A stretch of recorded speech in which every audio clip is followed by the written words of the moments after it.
I'm sitting way over here. And I guess we'll be on the camera in just a few minutes, but we've got all this distinguished guests over on this side, and really excited to be here, and actually a couple of new guests with us today also. And, we've got one guest who's not with us, so I think the right thing to do is start with introductions to everyone, and so all the people in the audience can meet who we are, and those around the table who don't know us can find out who we are. And I'll go last. So sitting immediately to my right, who you've all seen in the room, is Emma. So Emma, would you introduce yourself real quick, and then we'll kick this thing off. Sure thing. Hi everybody, great to meet you. My name is Emma Cartmell. You can hear from my accent, I'm originally from the UK. I'm losing my voice because I've been at South by screaming in loud rooms for the last 3 days. But I've been in the US for the last 20 years, and I've worked in digital health my entire career. My background in the US, 5 years with SAIC, they're a huge government system integrator. I used to do a lot of work within their federal healthcare business unit. They built the electronic medical records for the VA and the DoD, payment systems for Medicare and Medicaid, ran the National Cancer Institute. This goes on. It was just a great place for a Brit to go figure out US healthcare and all the systems that run it. Terrifyingly, those systems still run US healthcare today. From there, I was recruited to Abraxas Bioscience as Chief Operating Officer. It's an oncology therapeutic company. I was brought in to help digitize the process and how we brought drugs to market. We sold to Celgene. I then went to work for a family office in LA, ran $1 billion health fund. Moved to Austin, Texas, because I married a Texan from Austin. So that's what got me back here, guys. And I've been investing in digital health companies for the last 10 years through my own family office, Cartmell Ventures, and then just launched a brand new digital health fund, investing in early stage digital health in December of last year. Yay! That's amazing. We're so proud of Emma. It's an unbelievable accomplishment. I'm Andrea Kalmans. I am an Austin-based angel investor. I love being on the healthcare panel today because we are investors with Emma and DocStation. We're in Vital Flow. We're in Subject Well. We're Osteo, a number of healthcare companies.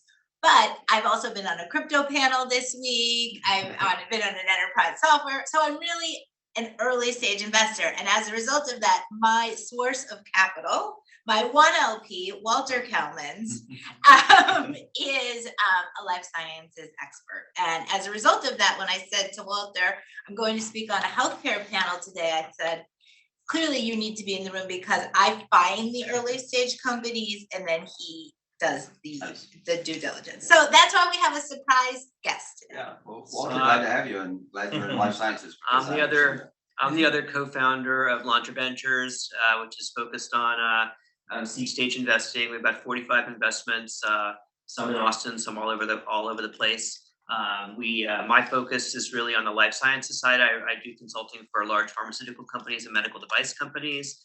So I'm the meal ticket, and Andrea is the long-term comp package in this whole thing. She invests for the long term, and I'm as a consultant, you're all cash. So my focus is really innovation for large pharma. How do you keep the multi-billion-dollar brands growing? My background is I worked for Accenture and Booz for about 5 years. Then I went and worked in-house at Becton Dickinson, ran marketing and business development for one of their divisions. Then went to Bristol Myers Squibb in the oncology franchise. We took that division of that company private and then sold it to McKesson. And then for the last 15 years, I've been part of Lontra Ventures, and that's been our main focus. But tell them about the award that your team won at Pfizer last year. Okay, so recently I do a lot of healthcare innovation pieces. And so recently there was legislation passed. They changed the anti-kickback statute, safe harbors. I leveraged the warranty safe harbor to launch the first 2 insurance-backed drug warranties in the country. So the drugs that are warranted now by Pfizer, they cost about $20,000 a month. You can take them for 4 months or so, and if the drug doesn't, you don't respond to the drug, or you can't tolerate the drug, you can file a warranty insurance claim, and the patient can get his money back or her money back, as well as the health plan. And so that's really innovative because it addresses a bunch of federal pricing issues that you preclude one from doing that in those cases. And I believe that the pharmaceutical industry is an industry that's focused on innovation and helping patients. The medicines cost a lot, especially in the United States, but even pharmaceutical companies don't want to charge you money if the drug doesn't work as intended. So I've been able to figure out a way to do that. Nice to meet all of you, and thanks for having me here. Thanks, Walter. Glad you joined us. And Peter, are you on Zoom with us? Peter, can you hear me? I don't think he's here yet. Okay, Peter's not with us at the moment. Well, I'm Al Dampier, and life sciences is my background. I went to pharmacy school to have my own pharmacy, and practicing pharmacy is not what I do. So if you ever see me behind the front counter, run. But I worked for Pfizer and AstraZeneca, and I got some great international experience, and then did not move with them to Florence, Italy, although that would have been lovely. I started my first company in 1998. I started several others. I like working with early stage companies, whether it's finding the right talent, building a board, finding investors, work in the late seed, early A, sometimes in the B rounds, and then other companies also. I've come back and consulted with Fortune 10 companies like Pfizer, BMS, and others, but I really like working early stage. And someone said a few moments ago that life is about relationships. Fortunately, I've been able to forge a lot of relationships around the world, and that serves me really well. And companies need good people and good capital, which was also said a few moments ago. And I like working at the intersection where both of those things meet. So with that said, Peter, if you join us, please jump in. I'm not looking at Zoom at the moment. So I'll let you know when he's on. Thank you, Marty, and I appreciate that. So Emma, I want to start with you. We've talked about this a lot.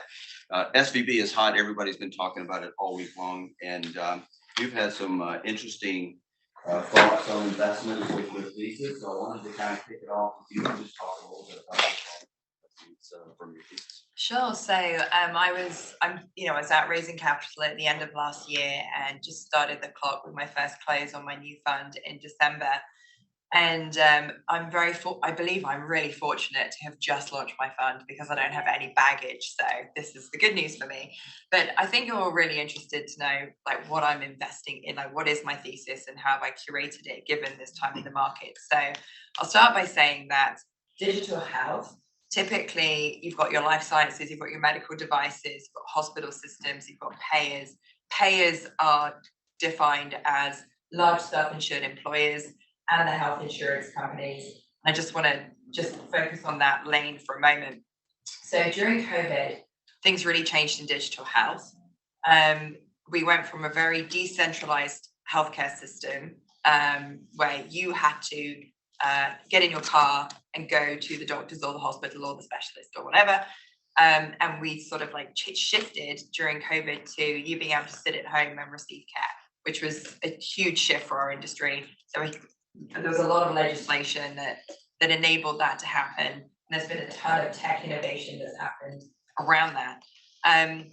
Because of COVID, hospitals had a really hard time sourcing staff. A lot of the medical professionals quit the industry. And as a result of that and their staffing shortages, hospitals have to start paying much higher salaries to the clinicians that remain in the system. That's sort of one thing that happened. And the second thing that happened is they were unable to perform the number of procedures that they used to do, so their volume dropped. And so with hospitals doing less procedures, they made less money and their expenses went up. So their capital costs went up because of the rise of salaries, but also there was a lot of supply chain issues during COVID that also pushed their capital costs up. So the net of that is 2/3 of hospitals in the United States are now operating with a negative margin. And in the good old days, they were only operating with a 2 to 3% margin, but that was enough to be able to fund innovation and to be able to afford infrastructure in digital health. Unfortunately, post-COVID, hospital systems have very reduced innovation budgets, very reduced digital health budgets. 2/3 are not doing, they're just sustaining current systems if they can. And then the other 1/3 is they're not outlaying in the way they were. Now, that's not to say that the big academic medical centers are not still investing in technology. Of course they are. I just want you to be aware of the broad environment, which is really tough. If you're a digital health company and you're selling to hospitals right now, you are hurting. So I just want to be really clear about that. It's a challenging environment. So I was able to consider that as I was creating my thesis, and created a thesis specifically to invest in B2B software and tech-enabled services sold to payers. Those are the health insurance companies and the large self-insured employers. And hospitals that have health plans specifically. So I chose that as an area because with less procedures occurring, obviously the payers were able to amass a lot more capital. So they've been the most profitable they've ever been. And they are now sitting at around $50 billion in profit between them. There are 7 publicly traded payers in the market. And then there's a lot of very innovative regional payers. For example, the Blues, and I'm sure you're all familiar with the Blue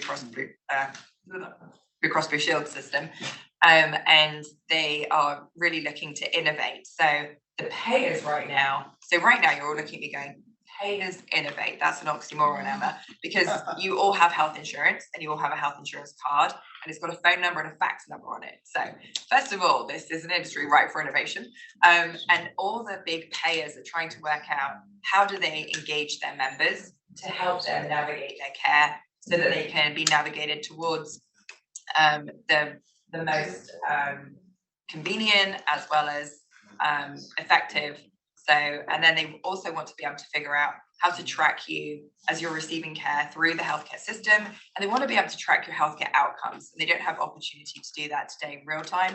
And they want to be able to do that to be able to create interventions to better guide your care so that you have a better overall quality of care experience.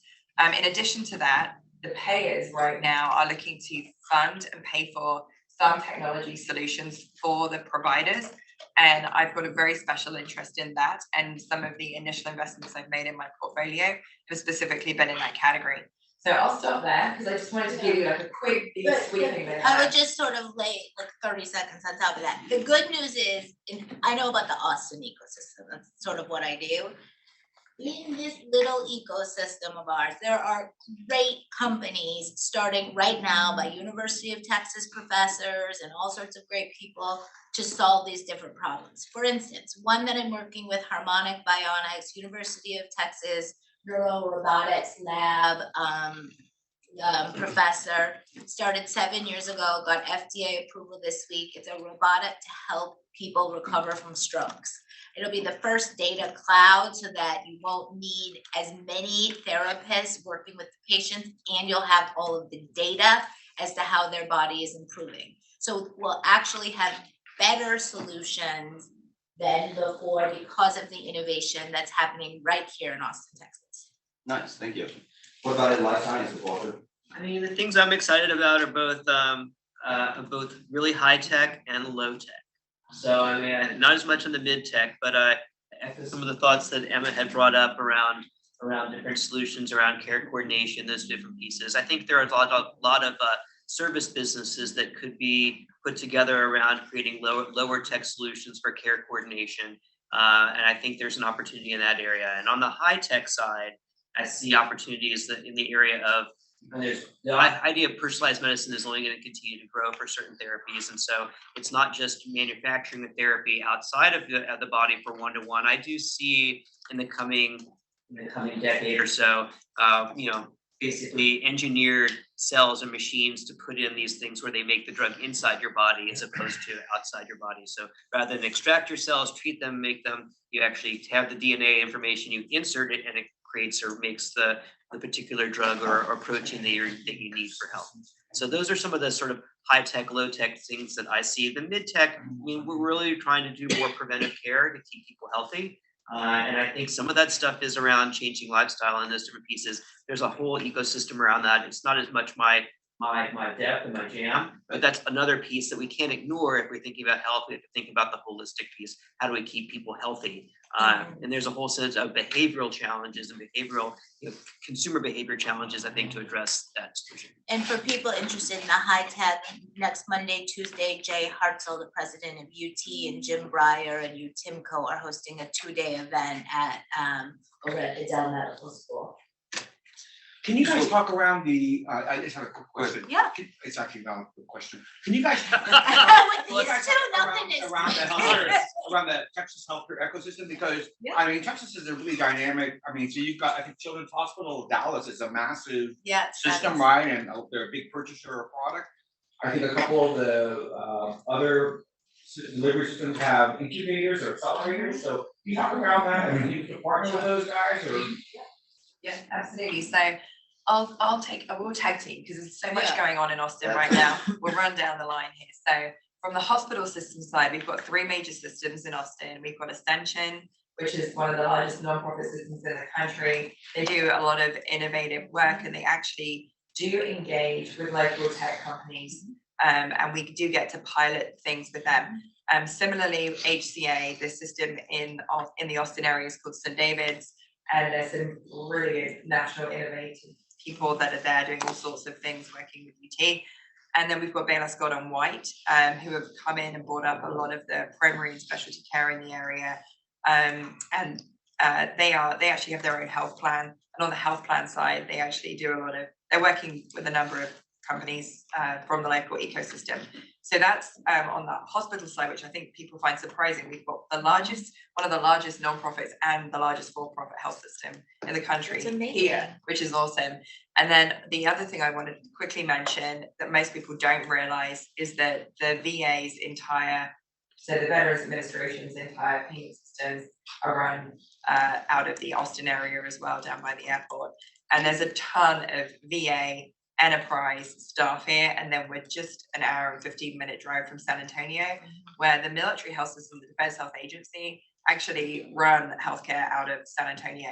So there's a corridor here of big health systems and access for companies in Texas to be able to innovate and work with. Do they have accelerators or like a formal accelerator program or incubators?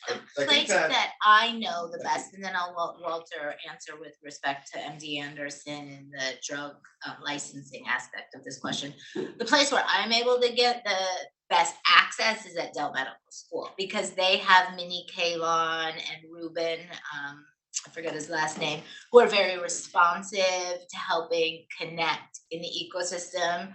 And so they had like one of our favorite doctors, Dr. Reichenberg, did an accelerator program years ago, and I just saw that he got $2.5 million of SBIR recently. So there are certainly things, it takes years, but I'll let Walter answer with respect to MD Anderson and the other drugs. Yeah, to add on to briefly the conversation, we have great research and research capabilities in this state, right? We have MD Anderson, we have UT Southwestern, in San Antonio. There's great stuff around early stage oncology, as well as regenerative medicine that's going on, rehab medicine. So there's great capabilities on the research side. Historically, people have always looked at Texas and said there's less commercialization talent here in this state compared to others, but that's changing. And that's changing fairly rapidly. In the Austin market, I would say Austin's always had a historic strength in the area of spine. There's a bunch of spine companies and device companies that have started out of Austin, been successful. There was one cardiovascular company, the device side, that did well.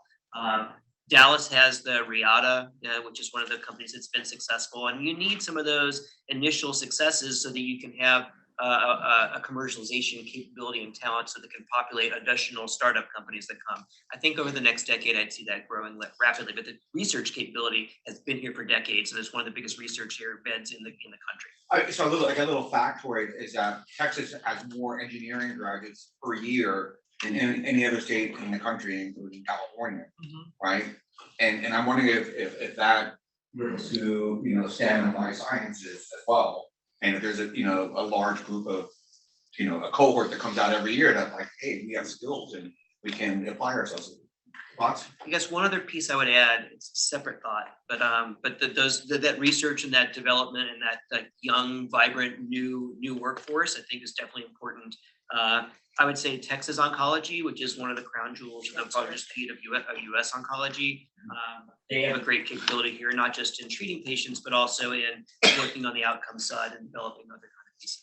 The UT grads, I mean, our friend who runs J&J, some of the senior guys, they think that the tech guys who go into pharma tech are like, you really want to go to Google, and it's not. Going to big pharma and stuff isn't like the first place these guys want to go. So they think that they don't think they're getting the best of the crowd. We do have 2 incubators in Austin. You asked specifically about that. One is Health Catalyst program. Oh, yes. That's run through the Dell Medical School. And the other one, Austin Healthcare Council, just launched a incubator just 6 months ago. Brand new. So we do have 2 incubators.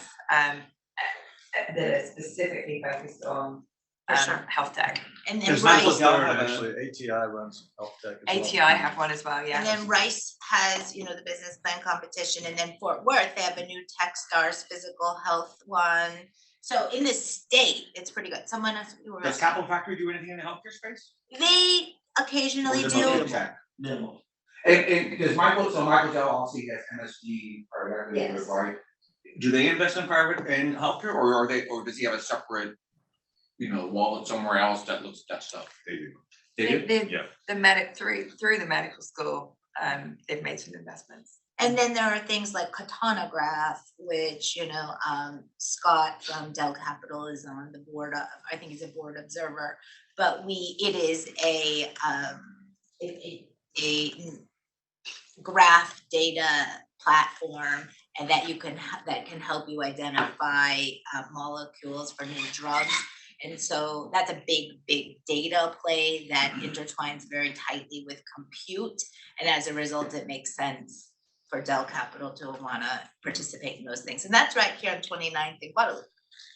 What's the essence of the deals that you look at in terms of like, are you looking for people that already have non-dilutive equity, grants already in the deals, or do you help people go through that process of possibly gathering grants? Grants are amazing. For instance, this company that we're funding out of University of Pennsylvania, Osteo, they've gotten millions more in grants than they have. I think they only have 500,000 of equity outstanding, and we're about to hopefully, knock on wood, win 3 more million of grants. So in this space, because everything is so darn expensive and so it takes so long, particularly that's a device for craniofacial expansion, grants are awesome. Yeah. So We obviously, like grants. yeah. Works for me. Yeah, I mean, the non-dilutive capital, there's a lot of it available in the healthcare and health tech space. A lot of it comes out of NIH. And then the Air Force through the SBI grants have been really active recently in medtech. And so it's great when you get involved with a company that's got a lot of capital. It's obviously non-dilutive to us, and we love it. Tell them how NIH has helped Vital Flow. Actually, He's trying to feed me stuff, so I was like, I don't know. I've got my own take on these different pieces, but I think that from a what are we looking for in terms of the companies? A lot of times it's the team and the people. In terms of what is their solution, a lot of times the solution is only partially baked. You have as a research, especially in the state, you have a lot of researchers coming to you say, I got this great idea. Like it's this hydrogel type stuff, but like Rice has a hydrogel, UT Austin has a hydrogel. Everybody's got there's a lot of similar technologies out there and they have IP and their patents, but the question is, are they going to be able to form a company around it? And so there's a lot of challenges on that commercialization side. So what I had said is true. A lot of times I see great technology, but not the commercial talent to bring it forward, or a lack of understanding of the time, effort, and resources it takes to get it from an idea to the bedside. So I'm specifically seeking CEOs who come from healthcare, who spent their entire career in it, know something that's broken. Healthcare's broken because of screwed up workflows. It's really unsexy. And I love to find CEOs who are like, Emma, I'm fixing this thing, and we go behind that. So we go and work with domain experts. We don't work with people who've come from tech to save us, because Microsoft, Amazon, Google have all shown up with a ton of money to healthcare, right. and they haven't done anything to move the needle yet. So, and we've watched them specifically fail. You've seen their business units get dissolved that have been focused on this market. It's tough. You need to know healthcare to invest in healthcare. And we back CEOs who come from healthcare, and my partner and I have had our entire careers in it. It's not easy to just fly in, do a deal, and fly out. Like, invest with people who are from the domain. Yeah, and the deal that Emma and we overlap with is a company called DocStation, and he was a pharmacist, and noticed, unfortunately, that pharmacists weren't as empowered as they should be, could be, given the amount of education that they have, and there are chronic conditions in this country that pharmacists can work. with their community to help solve. And so we've both invested in that company. It's called DocStation. Yeah, so what was interesting to me about DocStation was is we have a shortage of primary care doctors, and especially in rural communities, there are not the people to be able to help close the gaps in care. And the payers, this goes back to, do the payers care about it? For me, we have a system of third-party payers, so the payer has to care about it, the payer has to want to pay for it. And since COVID, when we first invested in this company, Andrea, I think they were only, pharmacists were only basically allowed to operate at the top of their license in 13 states. Post-COVID, that's now 38 states, which is fantastic. So pharmacists can now close the gaps in care, and payers on value-based contracts really care about this because they want those gaps closed so that they get the maximum payment through their quality programs.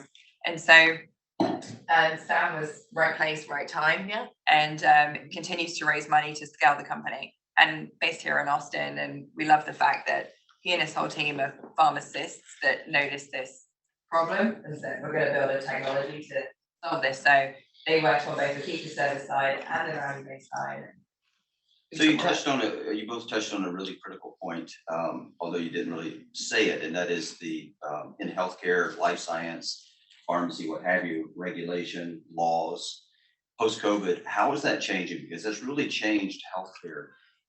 So comment how, I mean, if you will, either one of you, and Peter, if you joined us, you can jump in on this as well. You know, how post-COVID has regulation changed what we're doing in life sciences, because I know it's changed a lot. I'm not tracking it in life sciences. I can comment specifically on the IRA legislation that's just passed recently. So the IRA legislation, there's been a lot of my clients are digging deep into that legislation to understand what it means for pharma.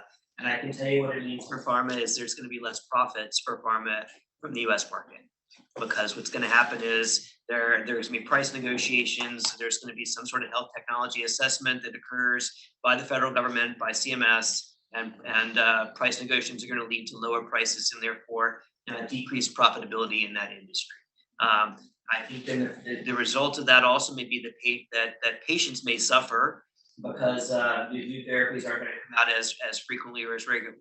As a taxpayer, though, at the same time as a taxpayer, it does not make sense to me as a taxpayer that I pay 8 times what somebody pays in Germany, another developed market, for the same drug, for the same amounts of healthcare. So I'm not saying it's wrong that rents come down, but profits are going to come down, and that's going to lead to less innovation, and it's going to be a big shakeout for the industry in that. So that's one quick soundbite on that. Well, I don't know if it's actually, I mean, this is a great discussion. I don't know if it's going to lead to less innovation or more innovation, because now we're looking at AI on drug modeling and how we're going to bring new drugs to market or without the high risk that we've had in the past. The legislation is definitely going to bring down the profits of the industry. Yeah. Now, whether innovation decreases, I think the drug industry are slow adopters of cutting edge technology on the IT side.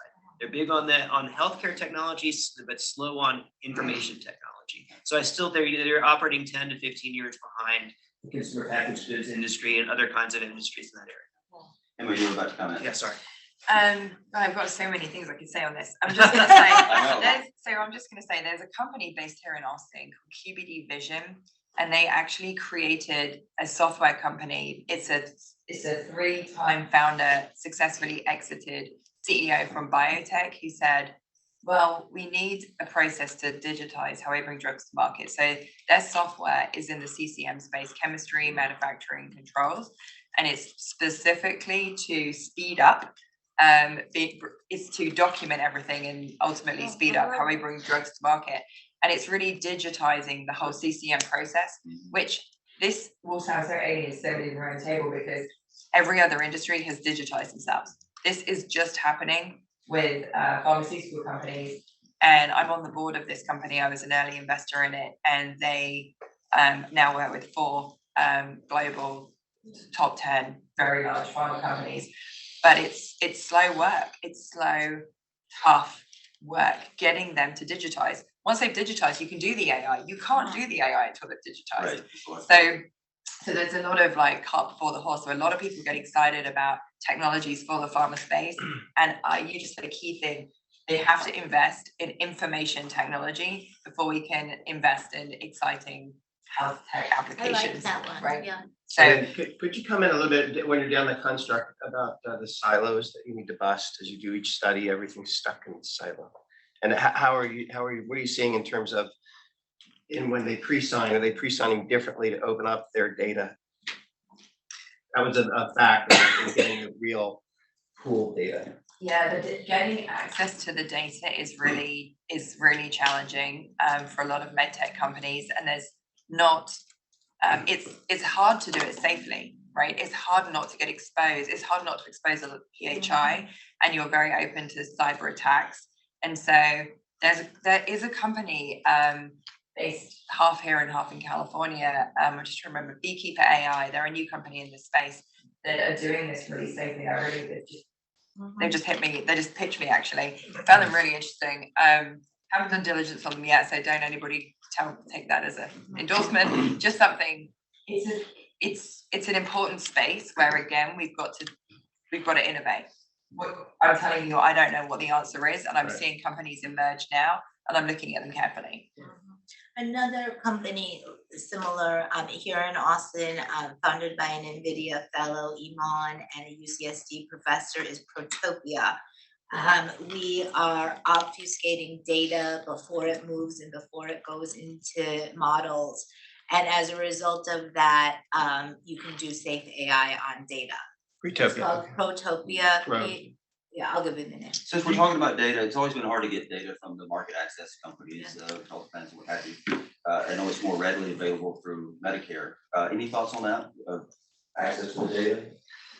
Talking to somebody last night at a pitch event that talked about the fact that there are now some federal legislation that was passed years ago that's finally come to fruition, where there are open APIs for patients, so that patients are able to get access to their own data. That doesn't mean you as a company can get access to data, but at least now the patients can get the data for you. And if the patients open up that pipe, then you can get to that pipe. But it's PHI is controlled by the patient. So I think that's one of the pieces in that area, but it's not solved to the puzzle. What about EHRs? Unfortunately, Peter's not with us. I don't know if any of you want to comment on EHRs or what we're doing with that data, or what some of the Nordics are growing organization and what they're doing with their data. So, well, the EHR landscape is okay. There are two major EHRs in the United States. It's Epic and Cerner, and there are other players, of course, but the market is dominated by them, and so they haven't traditionally been very good at sharing your data, giving you as a patient access to your data. If you're going to a health system that's on a different electronic medical record, it's highly challenging within their own systems. So Cerner was acquired by Oracle for a very large sum of money, 25 billion is sort of ringing a bell. And Cerner has traditionally had more open APIs and been easier to integrate with. So there's been more opportunity there. Epic's always been very, very closed system, and more challenging to extract data from.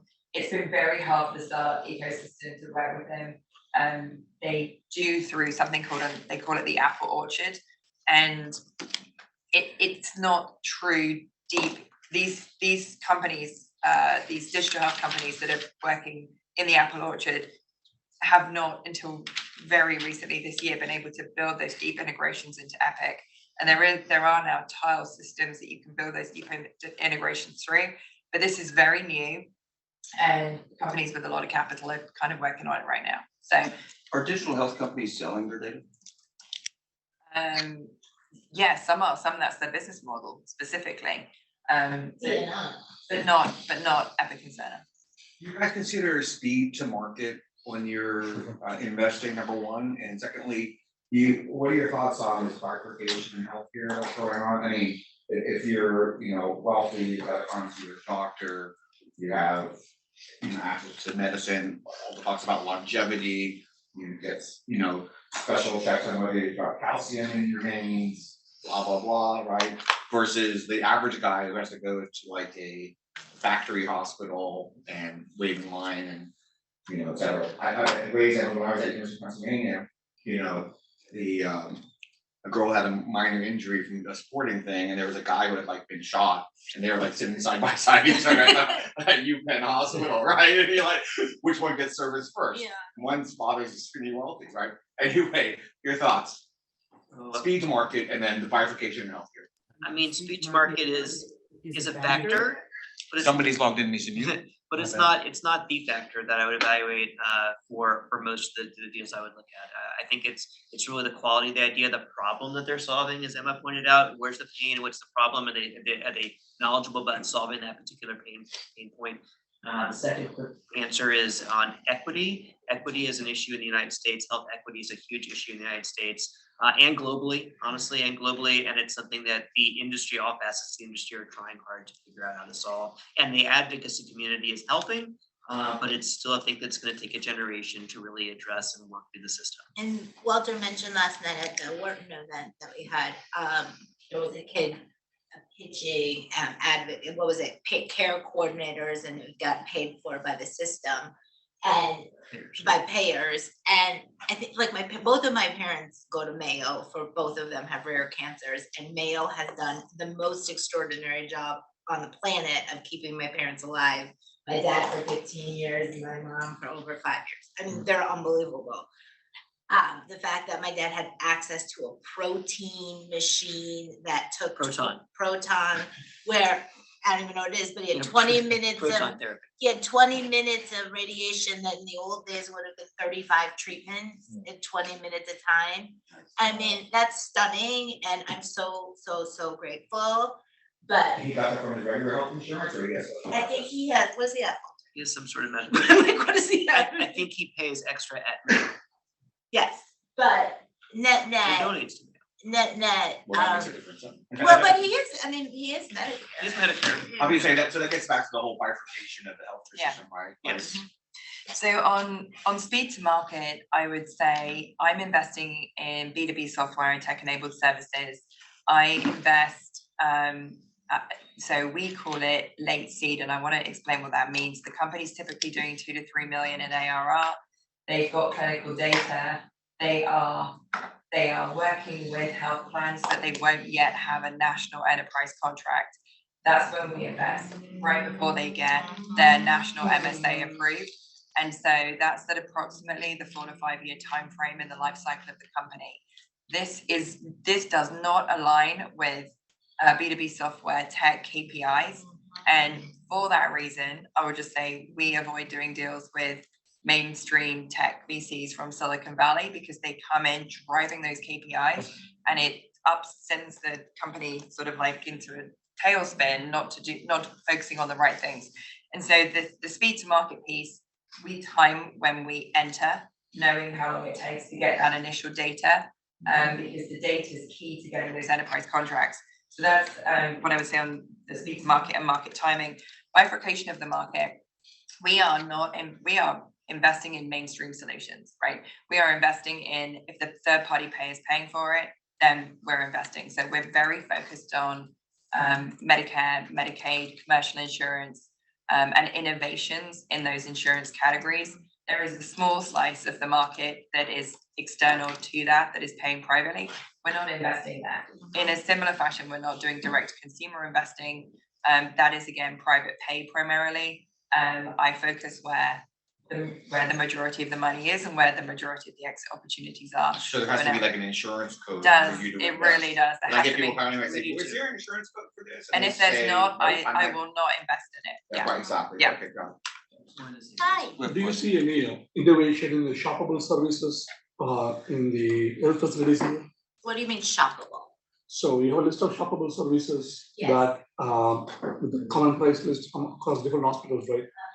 Do you see any kind of innovation in terms of aggregating the data the services offer to a common person?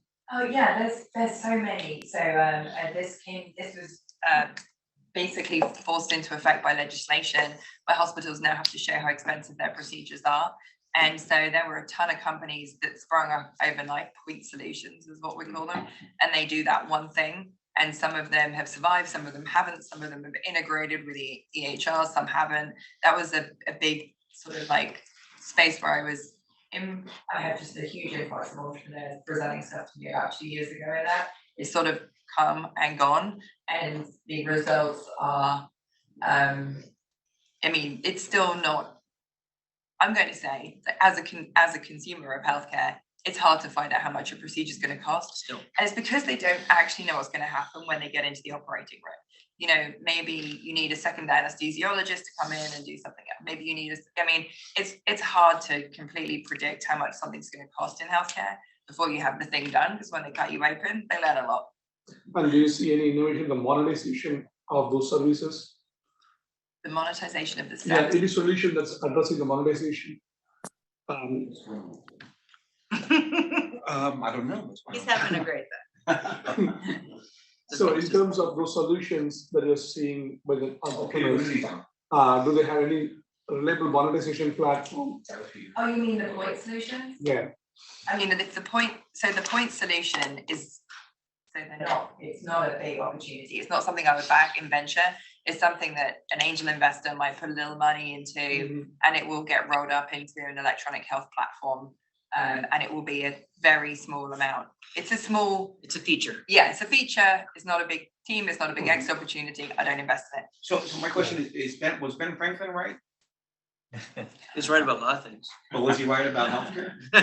Is an ounce of prevention better than a pound? Absolutely. No question. Why don't we pay for that? Like, why aren't there wellness programs? Why aren't people building more people health boards? Why aren't so I think the world is going to get more unhealthy because of this. Yeah. Because this is an extraction machine. Yeah. Right. We're The whole talking purpose about is to extract your money. yes. So we're talking about health versus healthcare. Yeah. There's a big difference. Yeah. And how do we change human behavior? So there's an equity piece in that too. So if cigarettes are public and I can smoke them, then why should I? And I have healthcare, I should be able to get cared for it. So I think what you have to do is you have to change cultural norms, as opposed to people know what the right behaviors I think are. It's a question of whether we choose to do them. So how do you change cultural norms? Do they? Is the bigger I question. don't think that's correct. I think a lot of people do. I don't think they're influenced by the deep computer, Right. supercomputer that sits in their pocket that tells them, you may know what's good, but it's not telling you what's good. It's showing you pictures of all kinds of crazy things. I don't know how this probably is too long a conversation for this table, Yeah. but I From the guy who brought us a bottle of wine. But my comment is that's going to take a generation to solve, and it's going to take a lot of effort and resources, but it's going to take a change in human behavior and a cultural change, in my opinion. But the So I wanna- city is providing like bus rides and rides to get to doctors and. Peter's here. Yeah, I Peter's an amazing guy. I want to change. Peter, thank you for joining us. I know you have a really busy schedule. If you would, we'll bring you up to speed with what we're talking about. Briefly, introduce yourself. You have 450 patents. You're an amazing guy. You're doing a lot of stuff. Yeah, introduce yourself. Yeah, hi, Peter Bonutti. I'm an orthopedic surgeon. I do design and development. I still actively practice. I do knee replacements, so I'm internationally known for knee replacements, but I do a lot of design and development. We have about 700 licenses, a number of different medical device products, and we currently are actively startups that we currently do, so pretty active. So we've been talking about a lot of trends, Peter, in healthcare and medical devices. We haven't really touched on, and some of the work that you do is really interesting. Why don't you share a little bit more about some of the work that you're excited about post-COVID right now? Yeah, as we chatted about the other day, I think it's really interesting. COVID has changed both the legal and political background that allows us to look at concepts such as remote patient care and remote monitoring, and patients have become much more accepting of the idea that they don't have to physically be face-to-face with a physician or a healthcare provider to assess themselves for quality of care, for medical care. And that's a paradigm shift that's involved 35 years that would never have occurred 35 years ago or even 5 years ago. And there are political and legal ramifications to this type of remote care and the ability to assess patients and care for people. So it's a big change. And now that people are accepting, politicians are accepting of it, and so are the legal environment is more accepting. I think we're going to see some huge changes over the next 3 to 5 years in terms of technology that allows us to access. So I think it's a big opportunity. Wow. So we've been talking a little bit about technology, especially around digital health and EHRs, but we haven't talked about telehealth or video and new models of assessment, which is a little bit about what you started to talk on. Marty is Diagnostics. Yeah, the diagnostics aspect. But how do we assess patients, or how do we see them differently now through telehealth or video, and how's that going to change the landscape? Well, in the work so far that's been done has been a lot of on wearable-based technology, somebody doing your heart monitor remotely, or being able to assess a patient, looking at pulse oximeters, things like that, to try to put this all together to assess your healthcare, either through a wearable like a wristwatch, or through technologies that have adhesive-based systems that allow attached to an extremity or to your heart.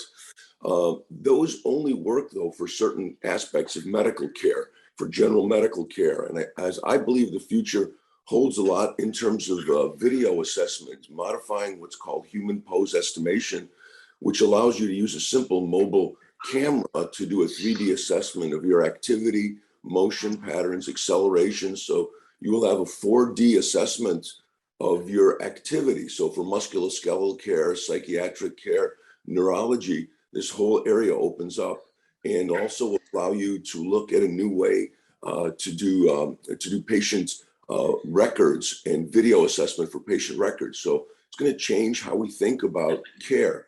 It's very difficult in verbal language to describe motion patterns or facial patterns or changes in activity, but here we would have a video assessment, and you'll be able to compare one to another through the cloud.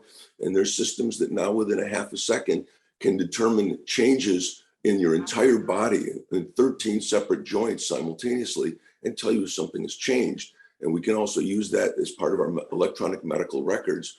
So I believe this whole video assessment will be a paradigm shift for us as well. So I'm going to go back to something we were just saying. I want to go back to the information technology component to this. I'm just back to basics with me every single time. So telehealth is wonderful, but let me tell you just a couple of issues that we're having actually delivering on telehealth today. So the payer wants you to get to the most appropriate visit as quickly as possible, whether that's in person or whether that's a telehealth visit. If you call your doctor today for a visit, somebody who maybe makes $30,000 or $40,000 a year is deciding whether you should come in or whether you should do a telehealth consult. They don't always get it right, okay? Or you're talking to somebody, your health plan who's coordinating your care and telling you whether to do the telehealth or whether to do the in-person visit. Since we've introduced telehealth very quickly to all of the United States post-COVID, there's a huge problem in getting people to the right venue of care, whether that is remote or whether that is sitting in person. And so right now, I'm listening to pitches from companies who are figuring out the AI behind and have all the data sets to support whether you should be in person or whether you should be doing a telehealth visit. And then everything our colleague Peter's just been talking about is what happens once you get into that telehealth visit, right? But we are stuck in digital health with the pipes to figure out whether you should be doing this or this. So always in healthcare, think back to basics, information technology first. Have we figured that out? And when we have, it opens the door to tons of innovation. And that's what makes it really exciting. You're correct that reimbursement is our biggest challenge. I, as a practicing physician, see that every day. You're not going to get paid for many of these activities. That is the stumbling block. That, as I said, we now have some political motivation behind this. We now have patients that are interested in pursuing this. The infrastructure is being set up in many larger areas, larger communities. However, you're correct. The sticking block is insurance companies and payments. There is only one billing code, 90991, remote patient monitoring, that pays you anywhere from $60 to $80 a month for monitoring a patient. Those numbers are very poor. And if you look at that, there's no way a practitioner can make money if they have to do all this remote monitoring. You get paid under $100 a month. That's a heavy load, especially when you have to add HIPAA to this and all the requirements for patient protection. It's not a financially viable model. So you are correct that unless patients are willing to contribute to this, or unless insurance companies pony up we're going to see a challenge in adoption. I would say that's very correct. You mentioned reimbursement. What about personalized medicine and genomics? We haven't talked much about genomics at all, which is a big something that 23andMe opened the door for, and that challenge with reimbursement. And there's a lot of other models, Arch Genomics, and some other companies I'm aware of that have had challenges with reimbursement, particularly in genomics. But yet, it's really important in personalized medicine, which we were talking about earlier. Have you seen anything there? So I'm just going to say that the industry's been very, very slow to adopt. A lot of skepticism. Payers are not reimbursing for genetic tests. They're not reimbursing for PGX. They want to see a lot more data before they do the reimbursement. So until there's a reimbursement, it's a very challenging space. There's a lot of innovation. Of all the genomics and that space, the area I've seen the most promising is actually the PGX. And for to talk layperson's terms, that is basically being able to prescribe specific drugs based on your pharmacogenomics, basically prescribing specific drugs to your genetics. So some people can't metabolize certain types of depression medicine or certain types of cholesterol medicine. If you do a PGX test up front, which is fairly inexpensive, you'll know whether this medication is going to be effective for you or not. So the payers aren't reimbursing for this yet, but in some cases, like self-insured employers are. There's some areas that have taken off more than others, and cholesterol, oncology, and depression are three of the big areas that PGX is looking as though it will move forward and break into mainstream. But I'm not getting excited until the payers say we're going to pay for it. Yeah, the best model for that, I am PGX certified, and what I like to say is we all, everybody knows Johnny Carson, or most people in this room know Johnny Carson. I can't say about our audience. I can't see you on YouTube, sorry guys, or Zoom rather.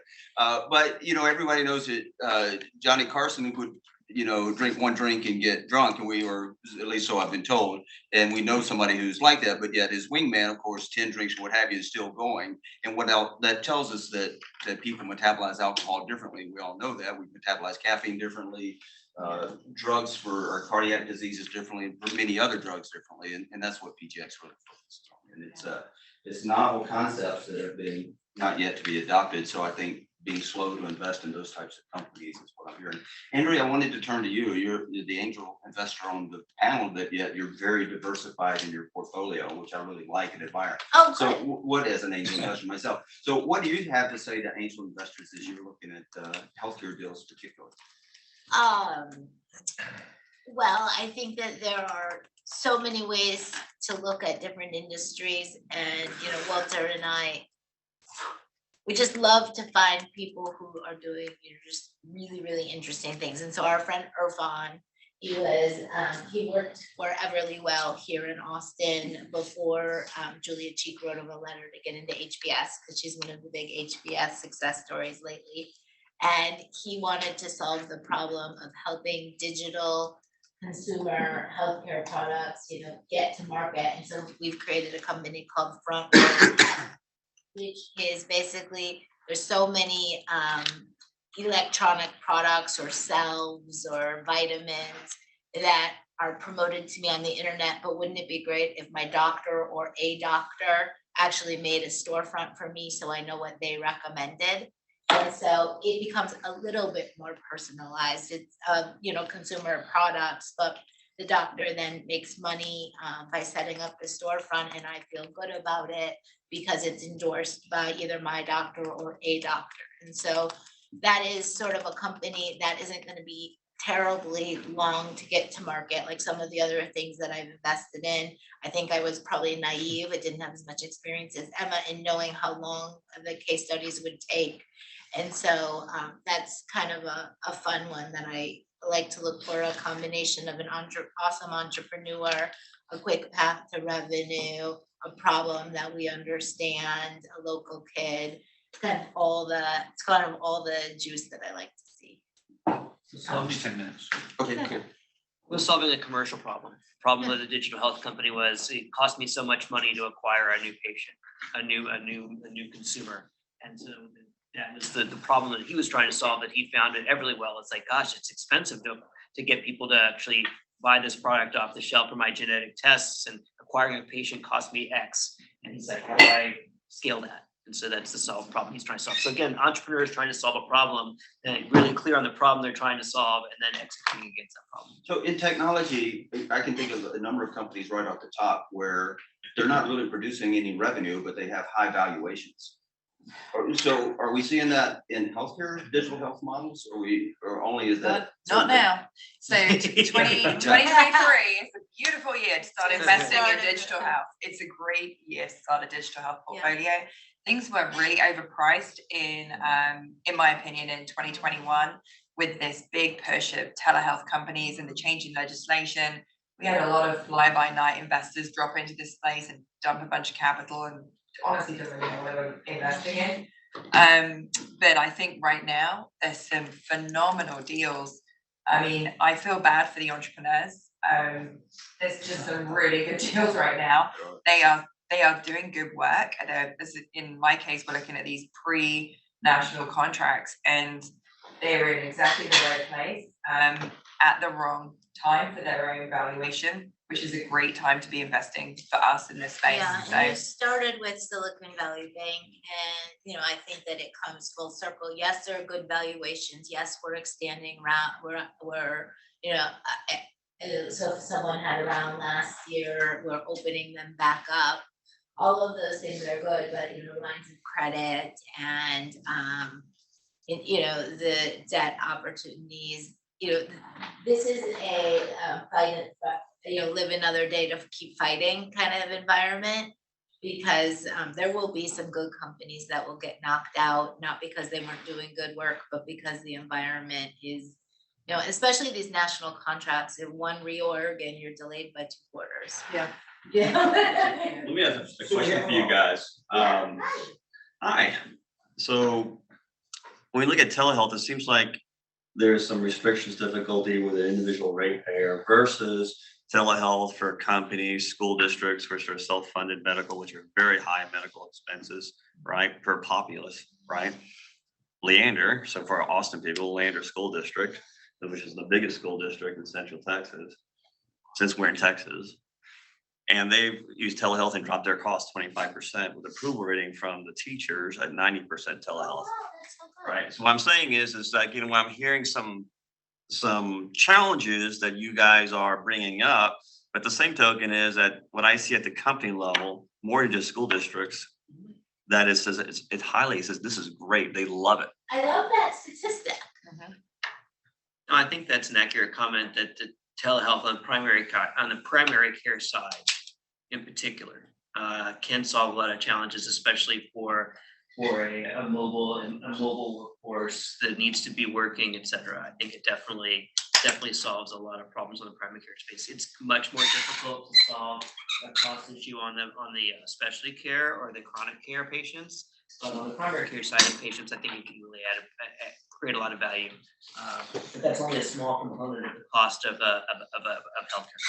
Well, I think if you look at the numbers I looked at, where the aggregate of the employees at school district, and you have a 25% drop in medical cost. That's huge, right? That's So also the absenteeism. If they can't go to work, you have to pay somebody else to come on. So if you look at your overall cost of your business, that's an issue. I mean, we could just, this doesn't have to be about Leander, Texas. This can be employers generally leveraging telehealth for their employees, and most large employers and most of them of the large employer category are self-insured, have implemented telehealth platforms very successfully for their employee population. yeah, they're forced to. That's right. So And it's worked really well. It's worked really well for them. Yeah. So I've been given the 5-minute mark. Do you have one more question? We can take a quick question. Go ahead, if you want to continue. I had one question. Yeah, go ahead. We're gonna start wrapping up. We were talking about brain health earlier, right? I was mentioning that. I was curious, as reimbursed codes, payers, we'll pay $500 for a brain scan.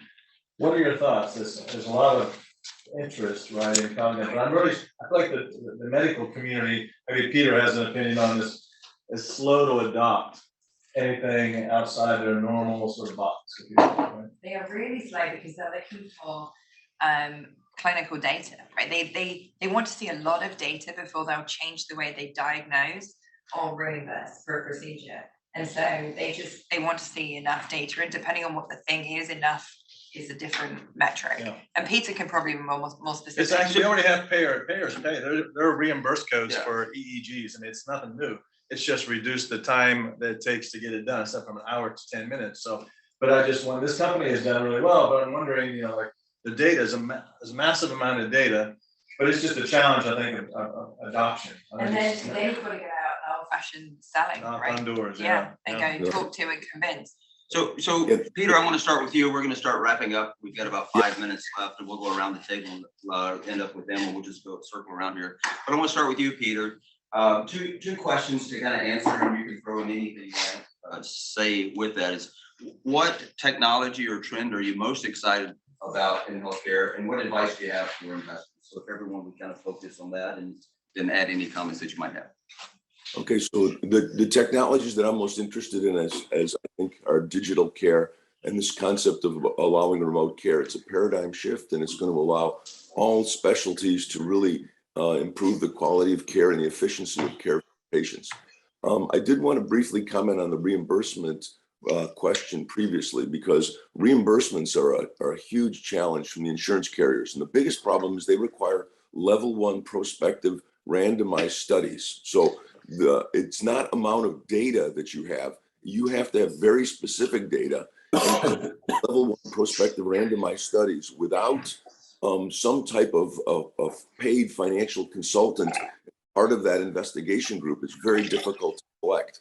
And that's why we're having trouble changing insurance companies and payers, especially Medicare's minds, because we give them volumes of data, but they don't want volumes of data. They want very specific focused studies. And they can take 10,000 patients with the data points, but they want 90 patients in a randomized controlled study outweighs any other data that you give to them. So have to be very cautious, and so I thought I'd just bring that up.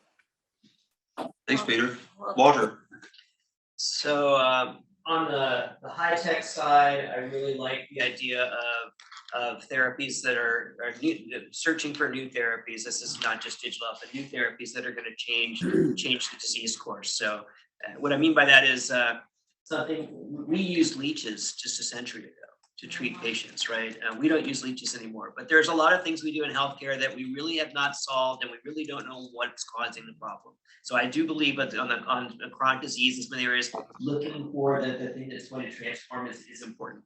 And then on the low tech side, I do believe that there are these care coordination, digital health type opportunities that we should look at that improve care coordination and are focused on preventative care. From my world perspective, where I look at Austin and startups, I love the melding of the Austin startup scene with the new Dunn Medical School and just the energy that's coming together in this city with the hospitals that Emma said, and the researchers at UT and the tech innovators. That for me is very fulfilling.